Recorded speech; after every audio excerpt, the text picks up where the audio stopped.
What's up, Confluence? So happy to be here. Quick programming note, it is allergy season here in Oklahoma City.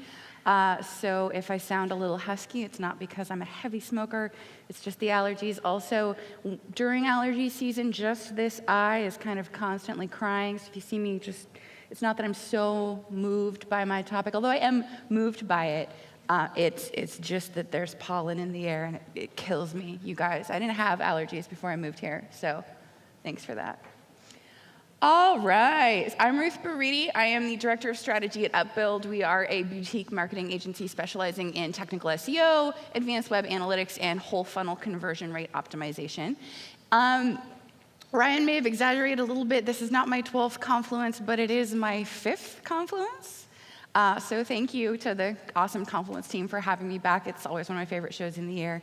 Last year at Confluence, I also keynoted, and I talked about why you should invest in technical SEO, which is a topic I still feel very, very strongly about. If you guys are interested in seeing that and you weren't here last year, that video is up in the Confluence YouTube. And the feedback that I got after that talk, I got a lot of people saying like, oh, it was great, I really liked it. It didn't apply to me at all. It was a very technical SEO-focused talk. So anybody in the room who wasn't working on technical SEO, that talk didn't apply to them. And a lot of times, I kind of don't care if my talk applies to everybody or not. But I feel like with a keynote, it is important to try to talk about something that as many people as possible in the room are going to get some kind of value about. So when I was thinking about what I wanted to talk about this year, I started asking myself, who does digital marketing? Because I think that is the thing that the most people in this room have in common, is that in some way, shape, or form, we do digital marketing. We're responsible for making digital marketing happen. That's true whether you do SEO or PPC, social media, email marketing. It's true if you're in-house. It's true if you're an agency. If you don't do digital marketing, I'm not sure why you came to this. So who does digital marketing? You and me. Hooray. However, anybody who does digital marketing knows that one person is not enough to make digital marketing happen. If you are somebody who is working in digital marketing, you are somebody who is having to work closely with people like designers, people like developers, people like copywriters, people like PR, people like traditional marketing channels like TV and radio. You have to work with a lot of different people in order to make the things that you need to get done actually happen. If you're in-house, those people may or may not work with you. You're probably not their boss. You probably can't just tell them, do this, and then have them do it. That'd be cool. That's not the reality that most of the people in this room are living in. Sometimes these people aren't even on the same team as you. You know, it's really common for digital marketing to sit entirely in the marketing department, and then all of the design and all of the development resources to sit in a separate department. So not only are you not these people's boss, your boss is also not these people's boss. That can make it really hard to get things done. If you work in an agency, you have an added layer of complexity, which is that you may only have one point of contact at your client company, and you are having to make all of your recommendations to all of these other people, to the designers, the developers, the writers. Through this person, you are often quite literally playing telephone with the people who will ultimately be implementing your recommendations. So you're basically like Danny Ocean. Yeah. That's right. You're just super slick and handsome. You have a great plan. You have a plan that you know is going to work. It's going to get results. And you cannot do it by yourself. In order for this plan to work, you need a bunch of different people with a bunch of different, very specialized skill sets to get on board and do things the way that you know they need to happen to accomplish your results. You're probably also going to need some kind of Elliott Gould figure who's the guy with the money, who's going to give you the funding that you need to make these things happen. And just like Danny Ocean, the people who are going to do this work for you may be totally on board with your plan, but they're not going to do it for free. So today we're going to talk about some ways to get both the people with the money and the people with the skills to do the things that you know need to happen in order for digital marketing to work. Because the reality is, if you make a recommendation and that recommendation doesn't get implemented by the person who received that recommendation, one of you is going to get fired, and it's not them. It's you. If you make a recommendation, your advice doesn't get implemented, you haven't done your job, and you're the one who's going to be in trouble. You're the one who might lose the client, who might lose the job.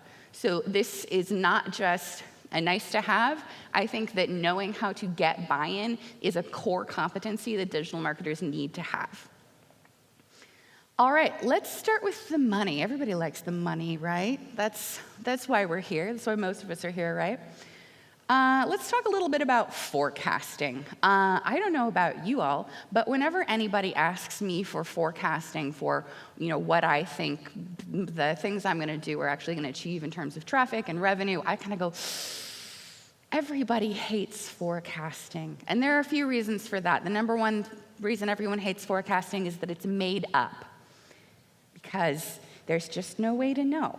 So you can take trends, you can look at data, you can say in the past we did X and the results we got were Y, but in the end, when you say, well, based on all of this, I think that we can safely say we'll see a 20% increase in traffic year over year, that sounds good, and it's also made up, because you don't know.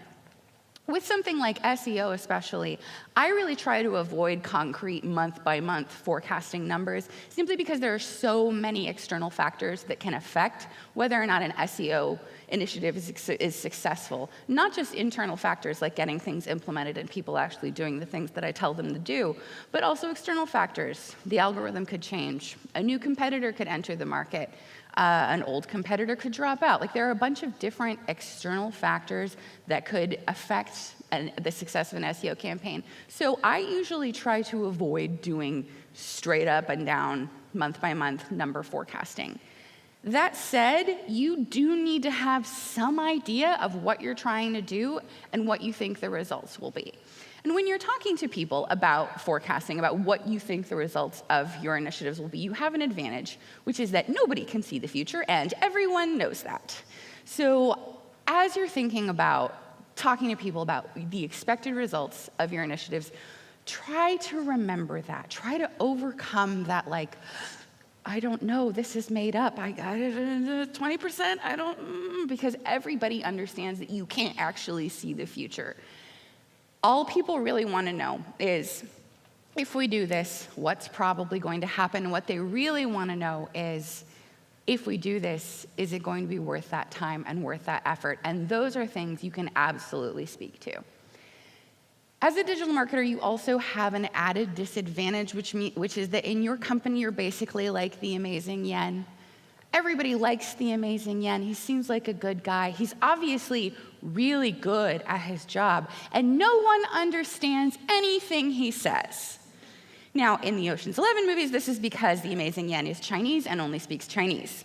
That's usually not the case, certainly not for everybody in this room. Maybe you speak Chinese. You probably also speak English. Otherwise, you're probably real confused right now. What we have a problem as digital marketers is that the actual activities that we do are pretty opaque to most people, not just people in the world, but even people at our organizations. If you were to ask somebody you work with who doesn't do what you do, if you ask your CMO, if you ask, the guys down in finance or the ladies down in finance or the non-binary people down in finance, if you ask someone who knows what your company does, what you do for that company, they might be like, oh, you do digital marketing. Oh, you run our social media. Great. They know what you do, right? No. Because if you followed up with that person and you said, okay, but when I come to work, what do I do? They will have no idea. Even the people who are closest to you. I guarantee you that my husband, who I've known and been with for over 10 years now, has only the very vaguest notion of, when I go upstairs to my office every day, what I'm actually doing in there. There's like spreadsheets, something about metadata. I know that there's like a content thing. You're on Twitter a lot. Based on that, my husband could not do SEO if that's all he knows about it. And that's the challenge that we have, is that even people who employ us, even people who hire us to do digital marketing, may not actually understand what the activities that we're going to do in order to accomplish that goal actually are. And that's okay. They don't actually need to understand them, but we need to remember when we are talking to people that people don't understand what we do, and that makes them feel nervous. makes them feel a little bit anxious. There's some tension there. They don't understand, and people don't like that. So what we need to do is tie things back to the people that we're trying to get things from, care about. And this is something that I have made the mistake of many, many times in my career. It's important to remember that no one cares about you. Sorry. People care about you as a person. I'm sure you're lovely. People don't care about your metrics. All I want is to drive more organic search traffic to the website, and no one cares about that. I mean, in the abstract, sure, they'd be like, oh, I can see how getting more traffic to the website is good. But when they're going on about their day, making their decisions, which impact my activities, they're not thinking to themselves, all I want in life is to get more organic traffic to the website. They don't care. They don't care about reach. They don't care about share of voice. They have their own goals, and those are the goals that you need to relate your asks back to when you are trying to communicate to the higher up people who are going to make the decisions about whether or not you get budget, what kind of priority your projects get, whether or not they pull resources off of something and give them to you. Those people need to understand why they should care about what you do, and you can't do that by talking to them about it in your metrics. You need to start thinking about their metrics. And the nice thing about people who are higher up in an organization is the higher up they get, the more universal their goals are to everybody in the organization.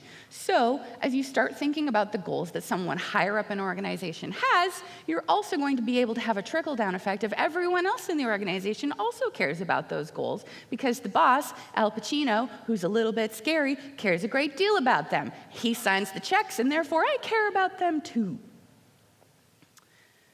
So when we think about communicating with the higher-ups, I like to break things down into goals, strategies, and tactics. A goal is what we're trying to achieve. So in the movie Ocean's 11, the first one, they want to steal $150 million. That's the goal. They want to steal a bunch of money. Great. Everyone can agree that is the end result that we're going for with this heist. The strategy then is what we're going to do to achieve it. And this can be fairly big. It's going to be like medium picture. So in Ocean's 11, the strategy is they're going to rob the shared vault of the MGM Grand, the Bellagio, and the Mirage casinos on a night when there is a fight in one of the casinos, because there'll be a lot of cash coming into the vault. All of this information is in the trailer. I'm not spoiling it for you. Also, that movie's like 15 years old. And then the tactics then become how we're going to do it. And for people like you, people like me, and people like Danny Ocean and the gang, the tactics are what's really interesting, right? And the tactics are a lot about what we've been talking about today.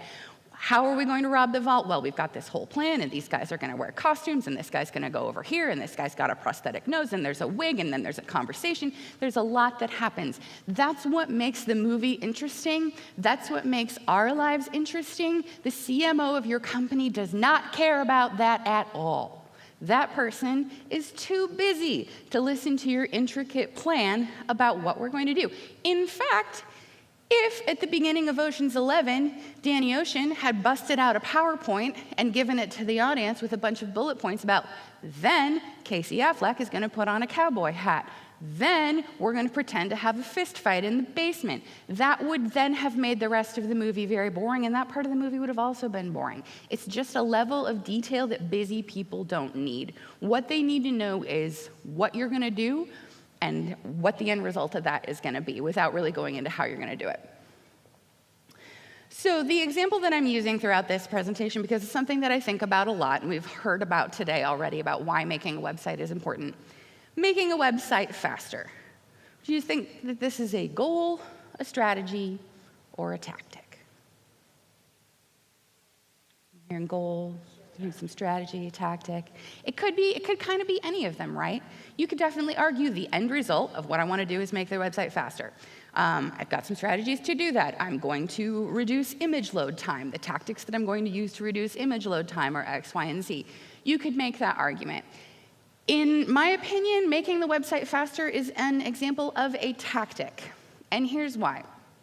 You don't just want to make the website faster for no reason.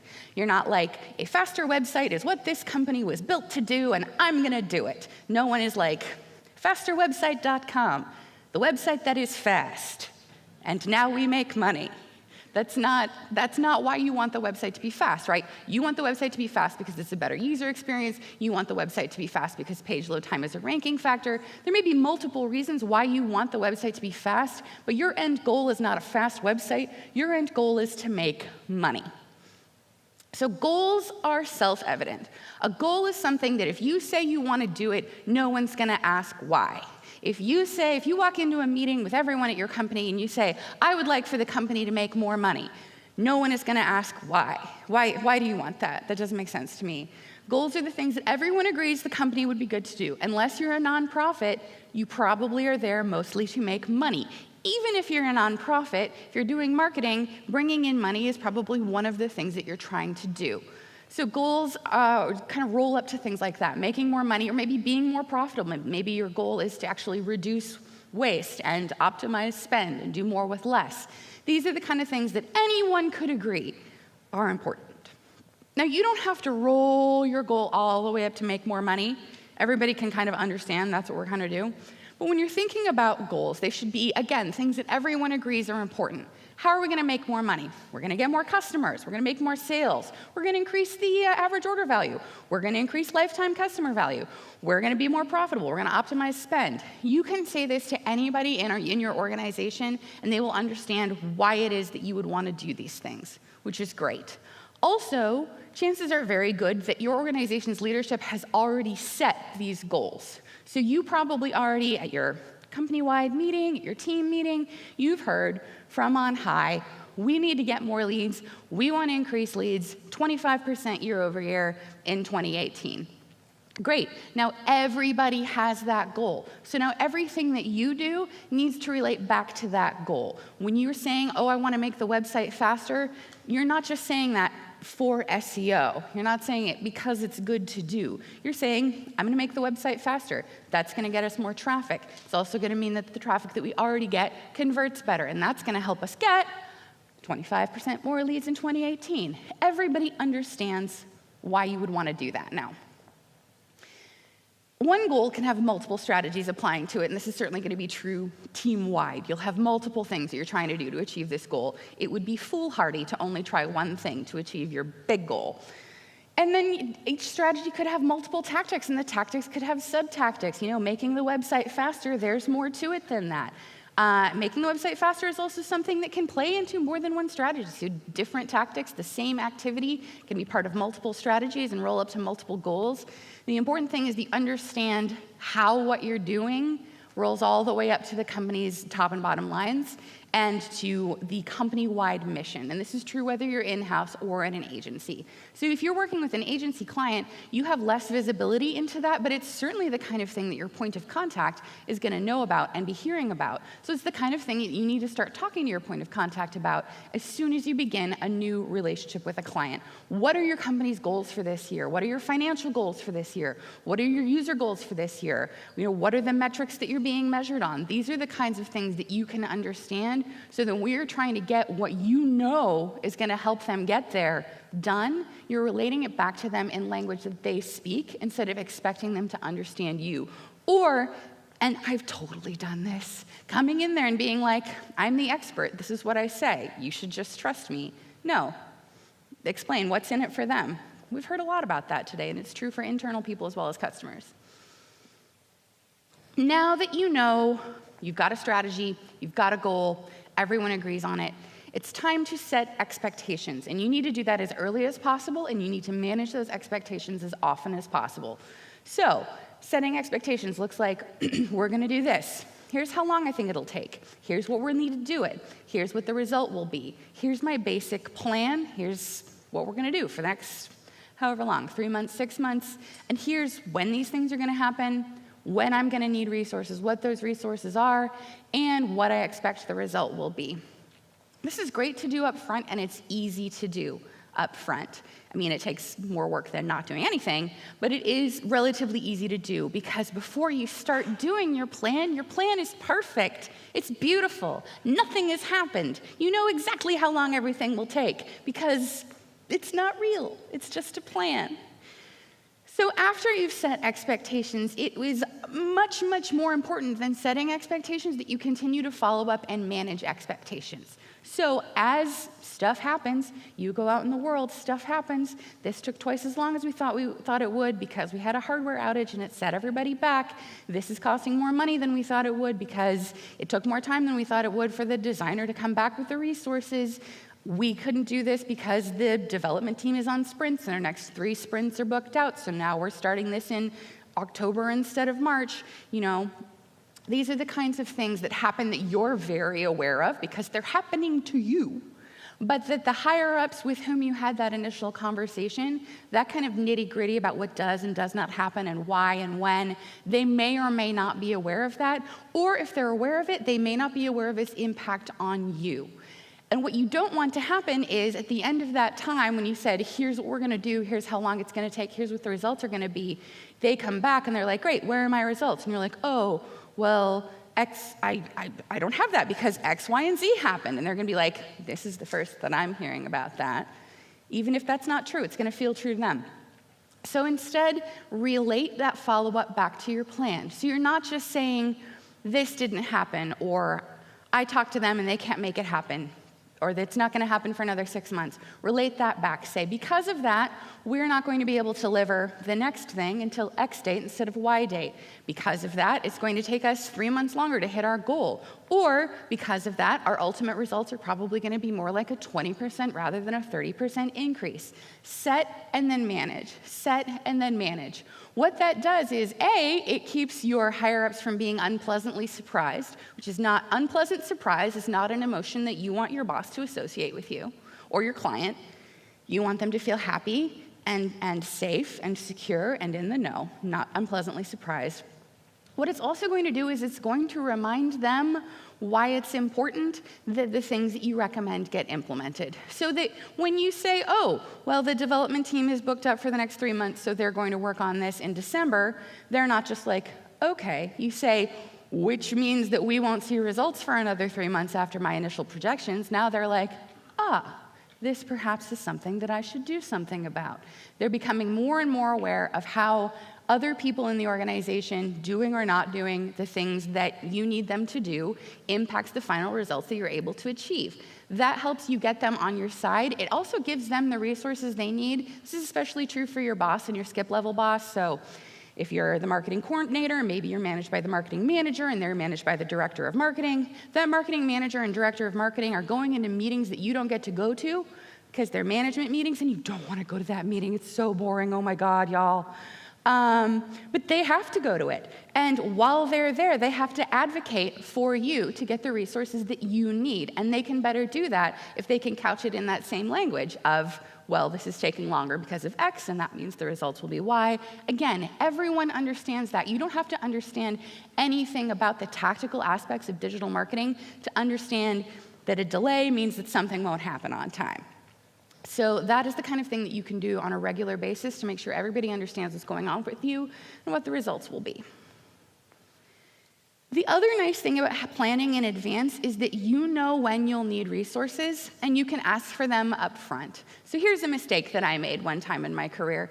I pushed really hard for my company to have a blog, and I basically got the blog built mostly by carefully cobbling together a patchwork quilt of favors from the dev team that they then wove into a blog for me on what amounted to their spare time, which was nice.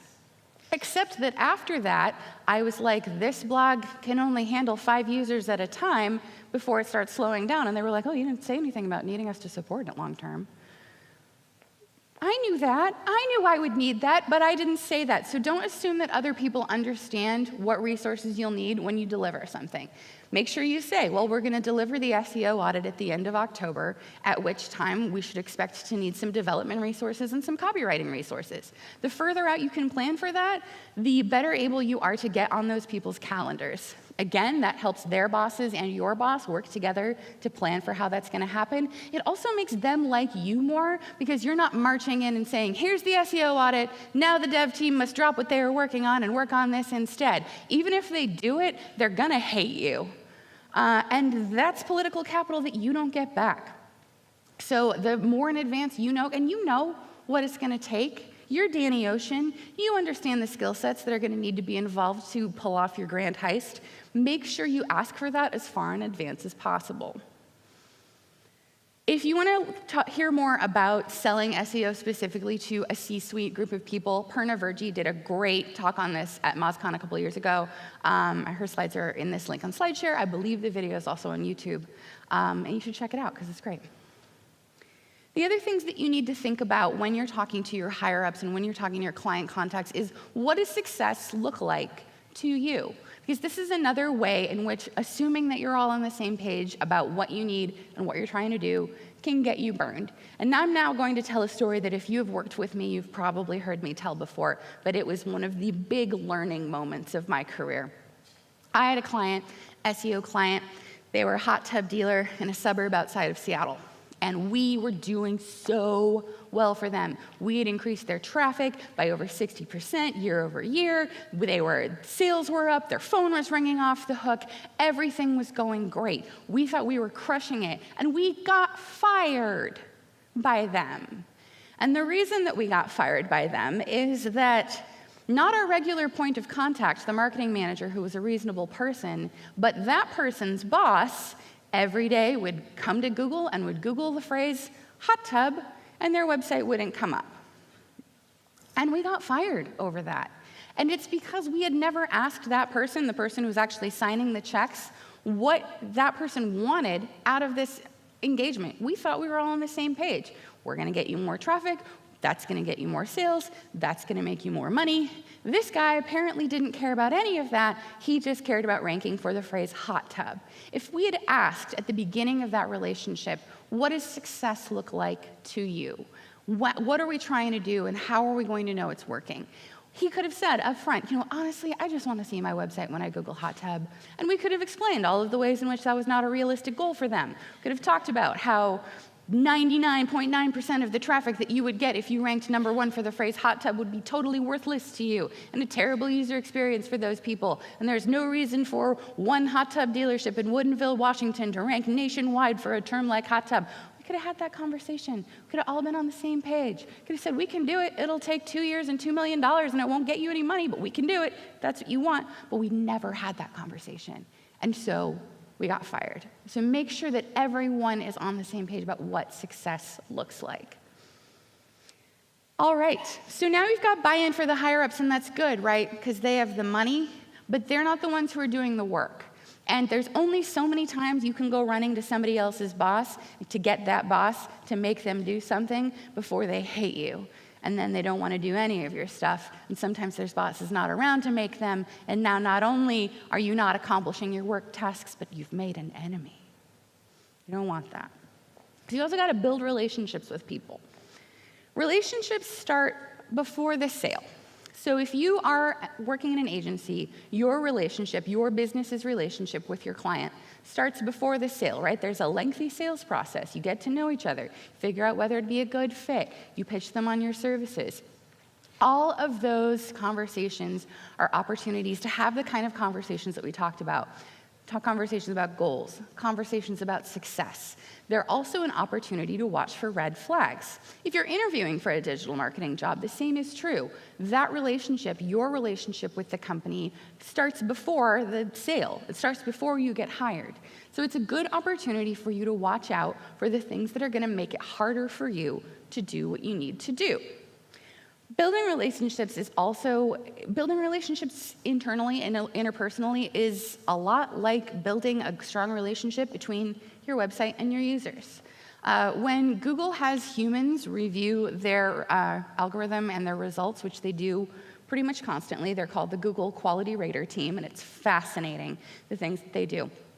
One of the things that they tell their human quality raters to look for is what's called EAT, expertise, authoritativeness, and trust. And these are the signals that you can send early on in building a relationship with another person, whether that's with your client point of contact in an agency, with your boss as they're hiring you, or with other people in your organization as you interact with that. Just demonstrating expertise, authoritativeness, and trust is going to help them understand, respect, and, yes, trust you to do what you need to do. Building expertise can look at just speaking confidently about what you do. Practice speaking confidently about what you do if you're not good at it.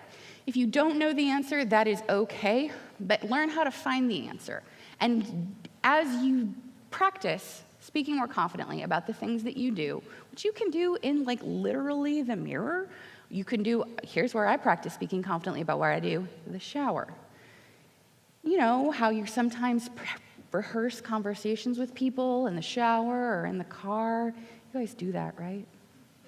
Well, if you don't, it's a great time to start because it's a great opportunity to practice saying things like, based on these factors, I strongly believe that if we execute this full plan, we will increase leads by 25%.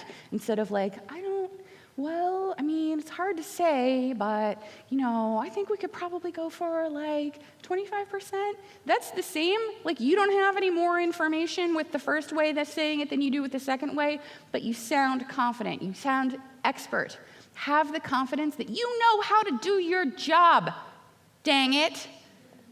And bring that to your interactions, not just with higher-ups, but with everybody. I'm not saying be arrogant. I'm not saying be a jerk about it. I'm saying let the fact that you know how to do your job give you confidence in your recommendations and your manner of speaking to other people.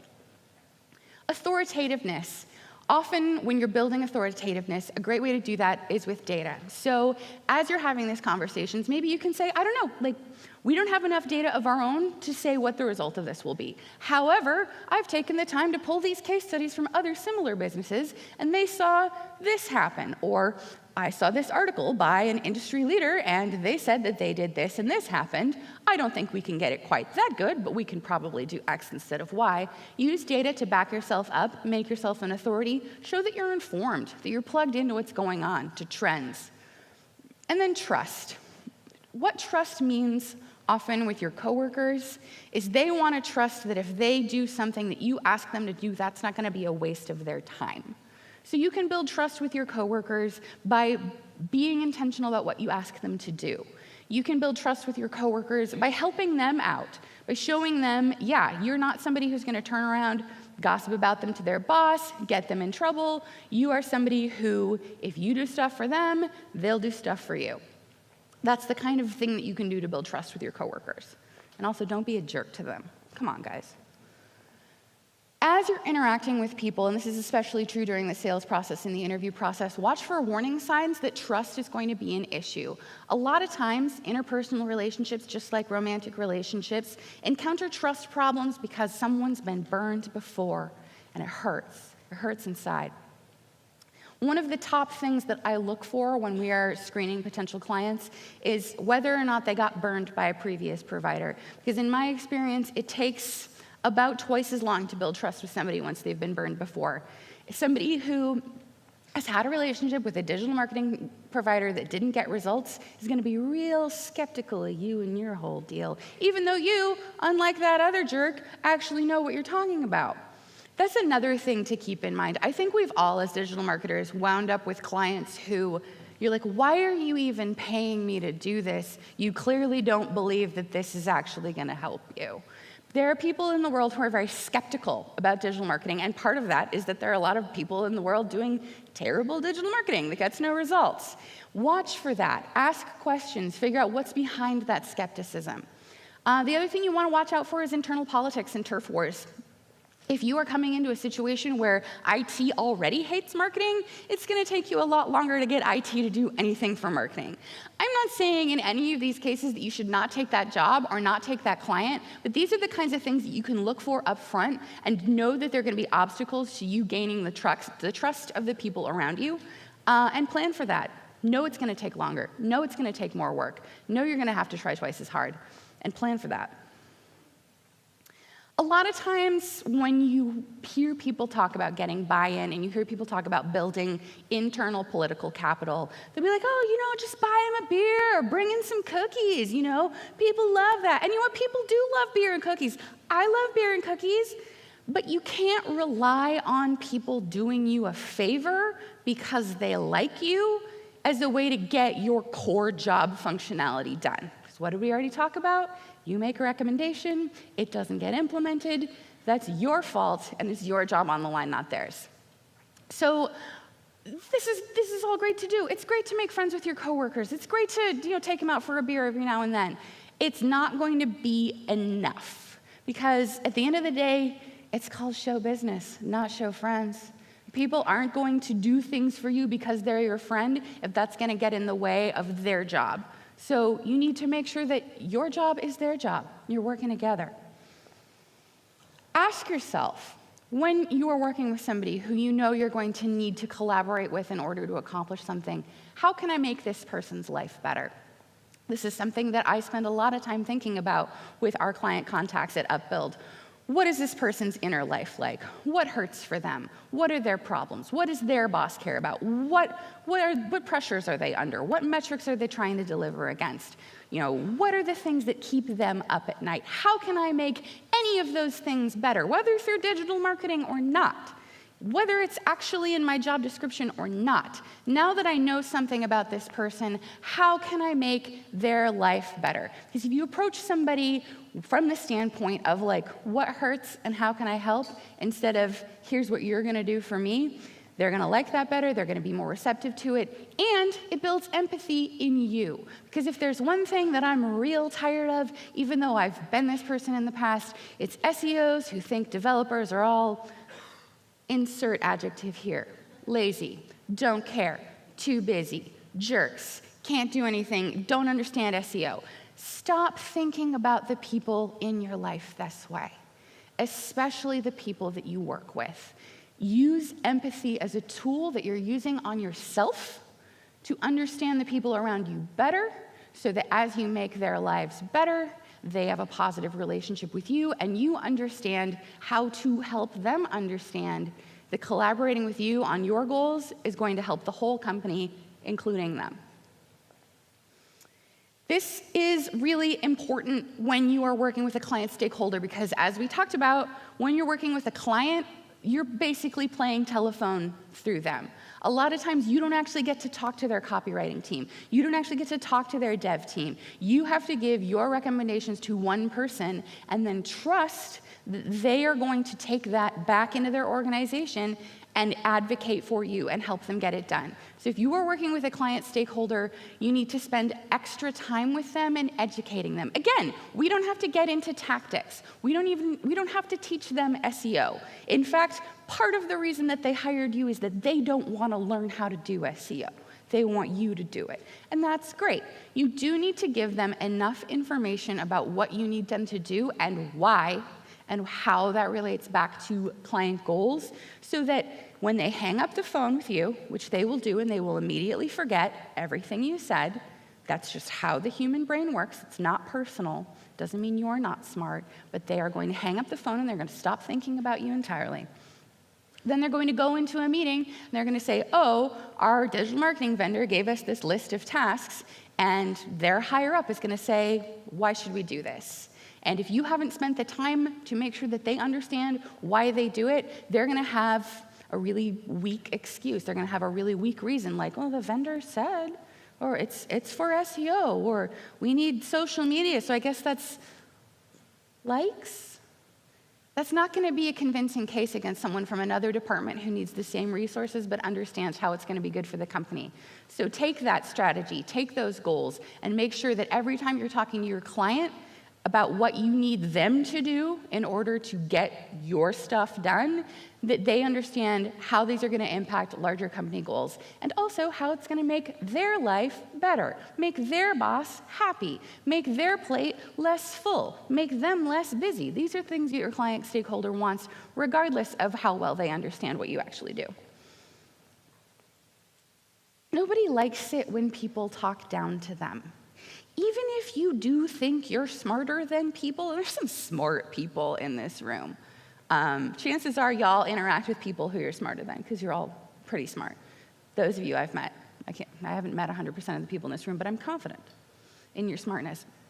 No one likes to be talked down to. It sucks. It feels bad. And your instinctive reaction to it is a negative one. You're not going to be like, well, this person thinks I'm an idiot, so I better do what they say. Even if they might otherwise agree that they should do what you would like them to do, if you talk down to them when you do it, if you try to steamroll them, they're not going to do it. maybe just out of spite. If you think that business things don't ever go undone because of spite, then you are living in a dream world. It's important. It's important that you treat people with respect. It's important that you show them that you respect them. Also, nobody will trust you if you don't know what you're talking about. And you don't have to become a developer. You don't have to become a copywriter in order to talk to people. But if you ask them for things that are literally impossible, they're going to know that you don't know what you're talking about. And why should they take your advice or your recommendations about what to do if you clearly have no idea what you're talking about? This is an example that I see all the time. This is a result from the Google PageSpeed Insights report for the Confluence homepage. And one of the suggestions for the Confluence homepage, if we want to make the Confluence homepage faster, is to leverage browser caching for the following cacheable resources. Now, those of you who know something about cacheable resources see the problem with if I just took this to the dev team and said, we need to cache these resources.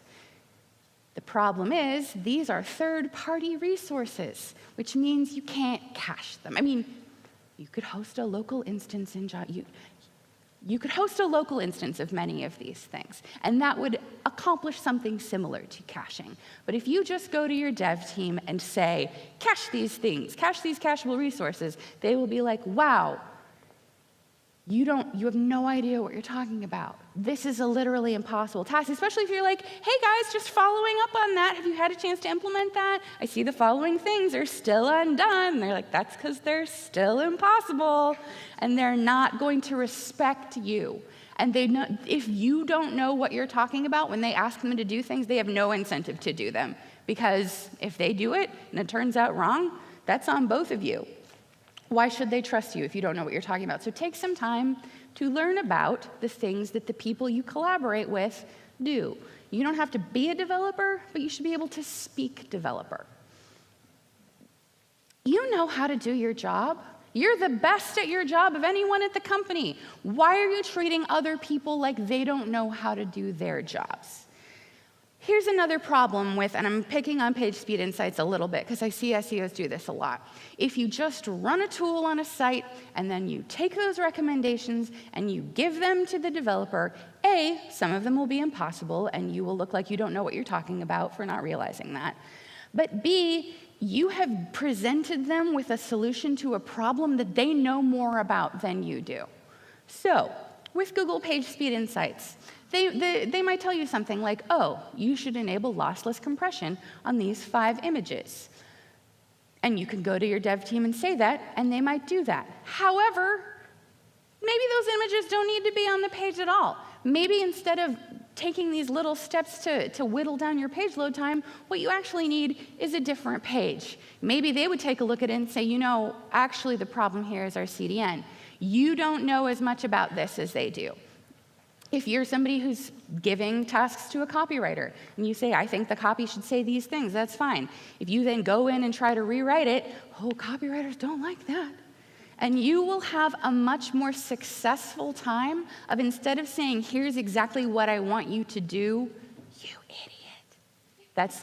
That's what you're implying by saying that. You say, here is a problem that I have. Here are the reasons that it's a problem for me. Help me solve it. Now you're approaching it from a collaborative aspect, and you're probably going to do a better job of solving the problem, again, because these people know how to do their jobs better than you know how to do their jobs, just like you know how to do your job better than they know how to do your job.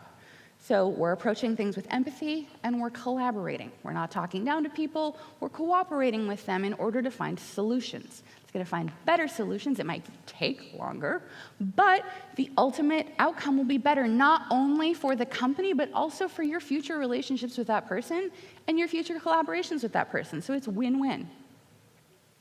Again, this is a time to tie it back to company goals. If you come down and you say, you know, our homepage takes 12 seconds to load. That's a really long time. It should probably take more like 3 seconds to load. Everybody's, well, that is a long time. So, again, what you can say instead is, Our site takes 12 seconds to load, and we know that for every 100 milliseconds of page load time on a mobile device, you are losing users. I almost said using losers, which is a different conversation. Tie it back to company goals. Say, we are losing users, we are losing money. If we improve this, just make this one improvement to this one metric, we can improve the following metrics. And those are conversion rate, number of conversions, our Google rankings, our organic traffic, top of funnel, bottom of funnel. Make sure everyone understands the impact of what you want to do so that they're not like, oh yeah, I guess a faster website would be better. They're like, oh, money, I like money.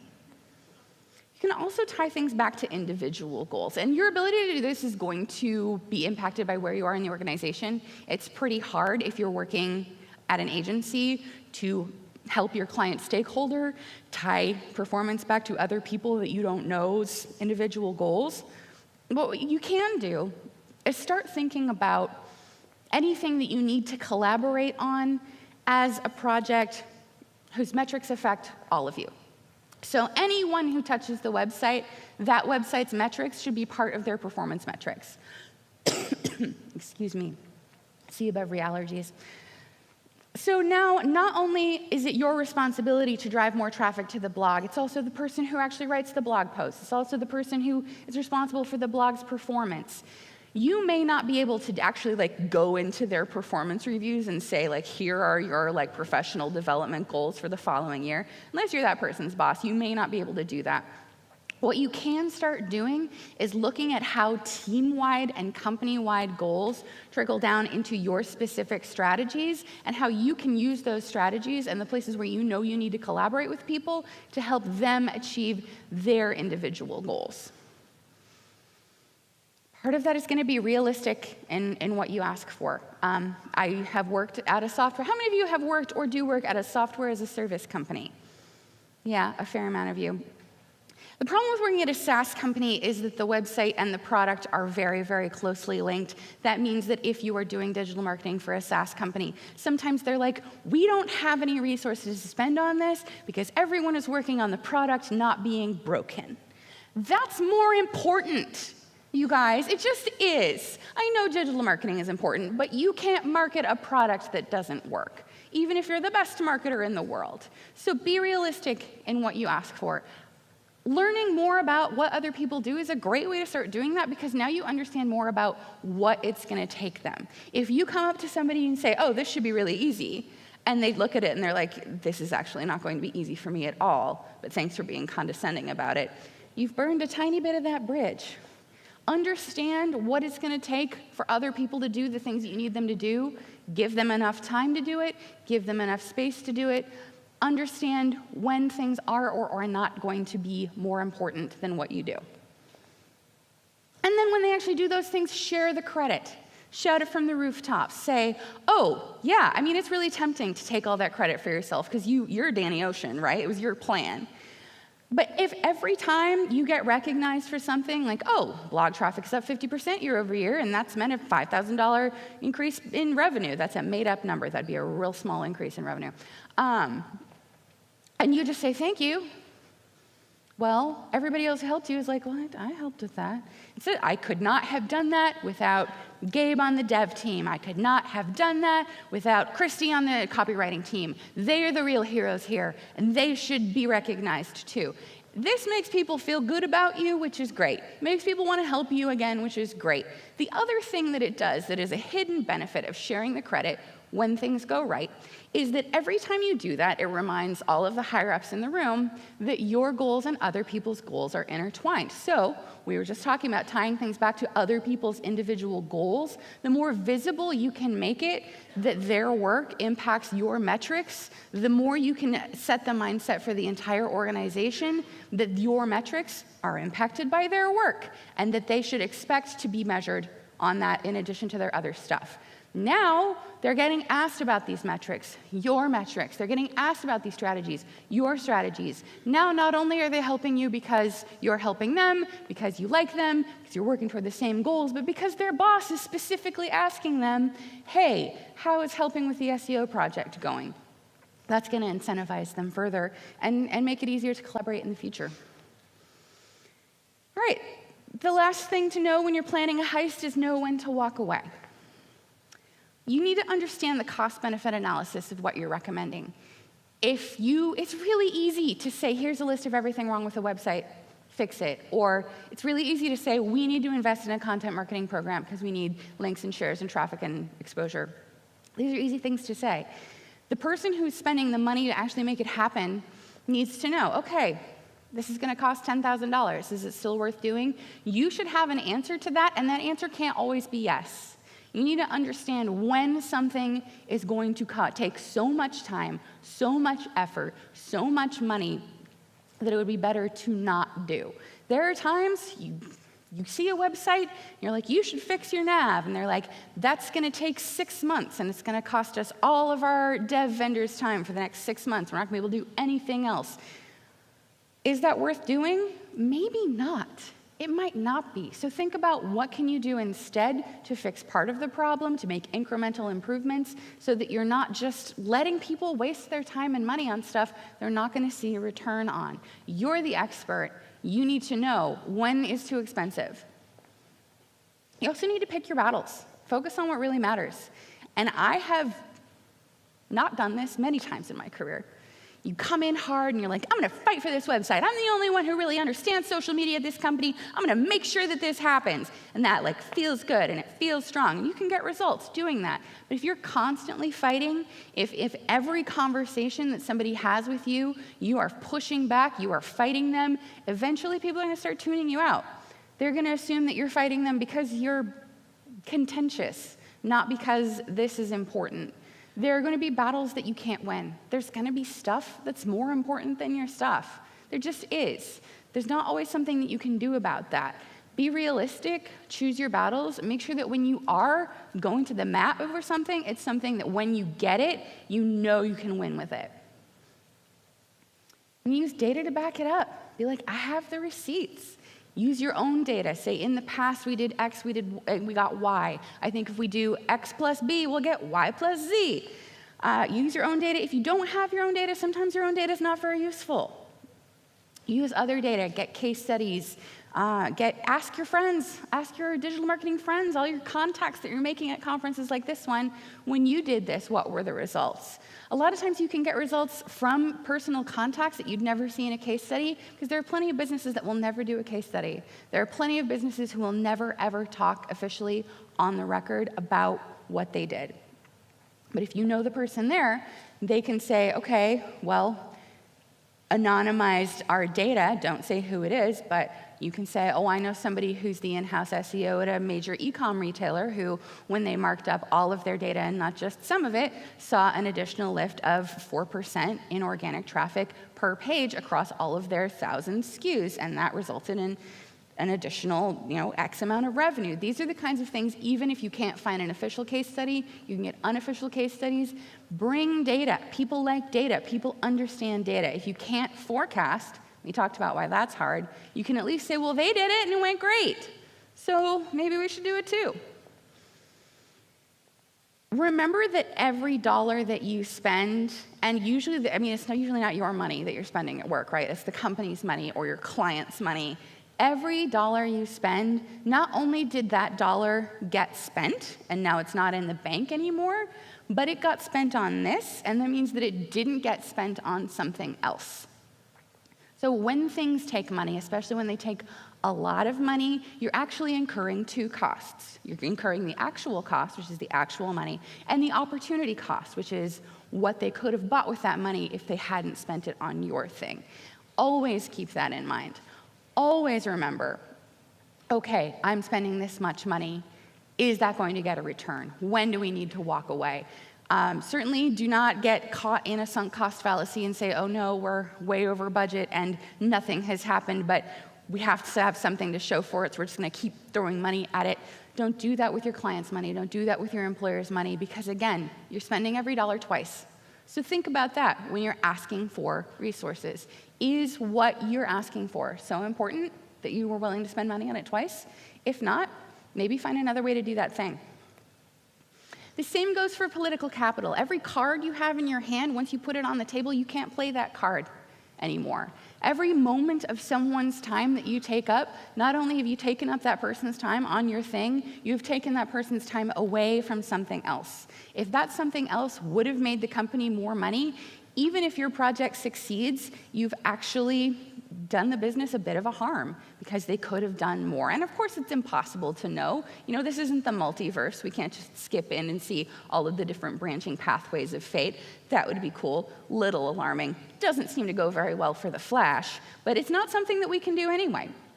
But keep in mind, when you're asking someone to do something for you, they're not just sitting around at their desk being like, oh boy, I hope Ruth comes and gives me a task today. They've got their own work, their own projects that they're also being measured on. So be judicious in what you ask for, and remember that when you spend political capital, you can't get it back. This is even more true when you're asking someone else to spend their political capital on your behalf. If you ask your boss to ask their boss for something, and they ask their boss for something, and then what you asked for doesn't get results, next time they need to ask their boss for something, they might not get it. That might not even be something for you. It might be something for somebody else. You are asking them to spend the political capital that they have built up within the organization on you. You better be really sure that that's going to result in a return. If you're not, maybe look at either how you can become more sure or whether or not there's something else you can do that's more likely to return a benefit. Final thoughts. Stuff happens. Don't overcommit to your plans. Don't get married to your plans. Know what you're going to do if what you want to do doesn't work or can't happen. If you get told, well, we can't do that because for the next 6 months, all of our dev team is working on this one thing, don't spend those 6 months just playing Candy Crush.